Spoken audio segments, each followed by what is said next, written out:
Hello friends, നല്ല perfect ഒരു Arabic dish എന്നായല്ലോ.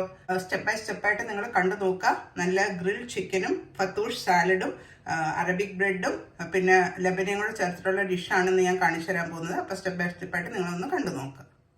അപ്പോൾ ഈസി ഗ്രിൽ ചിക്കൻ ഉണ്ടാക്കാനായിട്ട് ഞാനിപ്പം ചെറിയ കോഴിയാണ് എടുത്തേക്കുന്നത്. ഒരു 500-600 ഗ്രാംസിൻ്റെ, അതിന് രണ്ടായിട്ട് മുറിച്ച് എടുത്തിട്ടുണ്ട്. ഇപ്പം അങ്ങനെ ചെറിയ കോഴി തന്നെ ഉപയോഗിക്കണമെന്നൊന്നുമില്ല, നിങ്ങൾക്ക് കിട്ടുന്നതനുസരിച്ച്. പക്ഷെ കുറച്ച് വലിയ സൈസായിട്ട് നമുക്ക് അതിനെ മുറിച്ചെടുക്കണം. എന്നിട്ട് അതിനകത്തോട്ട് ഞാൻ അധികം ഇൻഗ്രീഡിയൻസ് നമ്മൾ മാരിനേഷന് കൊടുക്കുന്നില്ല. എന്നുവെച്ചാൽ ആ ചിക്കൻ്റെ നല്ല ഫ്ലേവർ നമുക്ക് കിട്ടണം, അതായത് ആ മീറ്റിൻ്റെ ഫ്ലേവർ നന്നായിട്ട് നമുക്ക് കിട്ടണം. അപ്പോൾ അതിന് വേണ്ടിയിട്ട് ഞാനിപ്പം ഒരു നാരങ്ങയുടെ നീര് നമുക്ക് മാരിനേഷന് വേണ്ടി ഒഴിച്ചു കൊടുക്കാം. പിന്നെ ആവശ്യത്തിന് ഉപ്പ്, ഒരു 3-4 ഇൻഗ്രീഡിയൻസേ ഉള്ളൂ മാരിനേഷന്.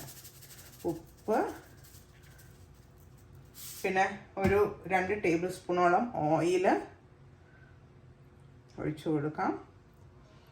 പിന്നെ സവോളയും വെളുത്തുള്ളിയും കുറച്ച് തീരെ ഫൈൻ ചോപ്പല്ല, കുറച്ച് വലുതായിട്ട് ചോപ്പ് ചെയ്തത് നമുക്ക് ഇട്ട് കൊടുക്കാം.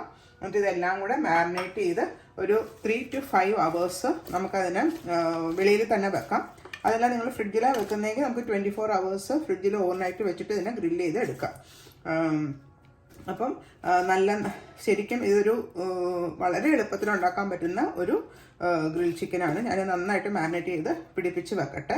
അത് കഴിഞ്ഞിട്ട് നമുക്കൊരു 5 hours കഴിഞ്ഞിട്ട് ബാക്കി പ്രോസസ്സ് ചെയ്യും. ഇപ്പം ഏകദേശം ഒരു 2-3 മണിക്കൂറായി മാരിനേറ്റ് ചെയ്തിട്ട് ഇനി നമുക്ക് സെക്കൻഡ് മാരിനേഷൻ ആഡ് ചെയ്യാം.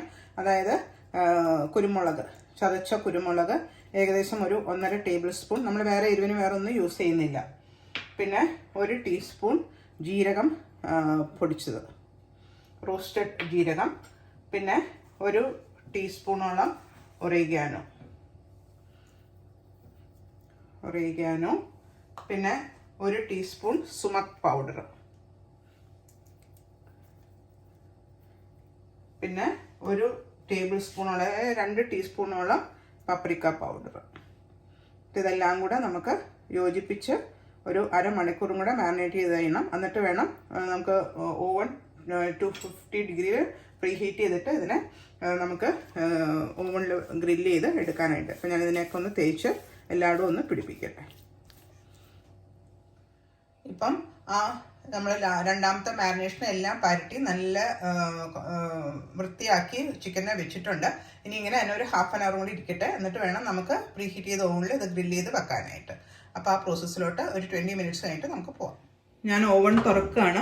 എന്നിട്ട് പ്രീ ഹീറ്റ് ചെയ്ത ഓവനാണ്. അതിനകത്തോട്ട് നമുക്ക് ആ ചിക്കൻ ബേക്ക് ചെയ്യാനായിട്ട് വെച്ച് കൊടുക്കാം. ഒരു 40 minutes എടുക്കും ബേക്ക് ചെയ്യാനായിട്ട്. അപ്പോൾ ഞാനത് അടച്ചു. ഇപ്പം ഏകദേശം ഒരു 40 minutes കഴിഞ്ഞിട്ടുണ്ട്. ഞാൻ ഓവണൊന്ന് തുറന്ന് നോക്കട്ടെ നമ്മുടെ ഗ്രിൽ ചിക്കൻ എന്തായെന്ന് നോക്കാം. ആഹാ, നല്ല കളറും നല്ല കുക്കായിട്ടുണ്ട് കണ്ടോ.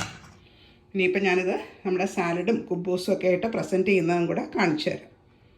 അപ്പോൾ നിങ്ങൾക്ക് ഇതുപോലെ ഉണ്ടാക്കിയെടുക്കാമല്ലോ. ഗ്രിൽ ചിക്കൻ്റെ കൂടെ കഴിക്കാനായിട്ട് ഞാനൊരു സാലഡ് ഉണ്ടാക്കുകയാണ്. അതൊരു ലെബനീസ് സാലഡാണ്, ഫത്തൂഷ് എന്ന് പറയും. ഒരു അറബിക് സാലഡാണ്. നമ്മൾ വെജിറ്റബിൾസ്, കുക്കുംബർ, ടൊമാറ്റോ, പിന്നെ വാട്ടർക്രസ്, ലെറ്റ്യൂസ് അതൊക്കെ ഞാൻ ഇട്ടിട്ടുണ്ട്. ഇനി ഇതിനകത്തോട്ട് നമുക്ക് ആദ്യം തന്നെ കുറച്ച് ഉപ്പിട്ട് കൊടുക്കാം. ഉപ്പ്, നാരങ്ങാനീര്, വിനീഗർ ഉപ്പ്, നാരങ്ങാനീര്, ഒലിവ് ഓയിൽ, അത്രയും മതി. ഇനി നാരങ്ങാനീര് നന്നായിട്ട് പിഴിഞ്ഞ് ഒരു 1/2 നാരങ്ങയുടെ നീര് മതിയാകും. അത് നന്നായിട്ട് പിഴിഞ്ഞൊഴിക്കുക. അത് കഴിഞ്ഞിട്ട് നാരങ്ങാനീര് പിഴിഞ്ഞ് കഴിഞ്ഞിട്ട് നമുക്ക് ഒലിവ് ഓയിൽ ഒഴിച്ചു കൊടുക്കാം. ഒലിവ് ഓയിൽ ഏകദേശം ഒരു 2 ടേബിൾ സ്പൂൺ വേണം. പിന്നെ നമ്മൾ കുറച്ച് സുമക് പൗഡർ, അത് നമുക്ക് സാലഡിൽ ഇട്ട് കൊടുത്താൽ നല്ല ഭംഗിയാണ്. അതിൻ്റെ മുകളിൽ ഗാർണിഷായിട്ട് ഇട്ട് കൊടുക്കണം. അത് കഴിഞ്ഞ് കുറച്ചത് മിക്സ് ചെയ്ത് കഴിഞ്ഞിട്ട് ഞാനത് ഗാർണിഷായിട്ട് ഇതെല്ലാം കൂടെ സെർവ് ചെയ്യുന്ന കാണിച്ചു. അപ്പോൾ നമ്മുടെ സാലഡൊക്കെ ആ നാരങ്ങാനീരും ഉപ്പും ഒലിവ് ഓയിലും ഒക്കെ ഇട്ട് കൊടുത്തു. ഇത് നമ്മുടെ അറബിക് ബ്രെഡ് ഒന്ന് വേണമെങ്കിൽ ഇത് ഫ്രൈ ചെയ്തെടുക്കാം. പക്ഷേ ഞാൻ ഹെൽത്തി വേർഷനിൽ അത് ഓവനിൽ വെച്ച് ബേക്ക് ചെയ്തെടുത്തു. ഇതെല്ലാം കൂടെ നന്നായിട്ട് യോജിപ്പിക്കുക. എന്നിട്ട് നമുക്ക് ഗ്രിൽ ചിക്കൻ്റെ കൂടെ ഇതെല്ലാം കൂടെ സെർവ് ചെയ്യാം. നമ്മുടെ വീട്ടിലും ഇതുപോലെ സിമ്പിളായിട്ട് ഗ്രിൽ ചിക്കൻ ഉണ്ടാക്കിയെടുക്കാം. അപ്പോൾ എല്ലാവർക്കും ഇഷ്ടമായെങ്കിൽ എൻ്റെ ചാനൽ സബ്സ്ക്രൈബ് ചെയ്യാൻ മറക്കരുത്. ആ നോട്ടിഫിക്കേഷൻ ബെല്ലും ഒന്ന് പ്രസ് ചെയ്യണേ.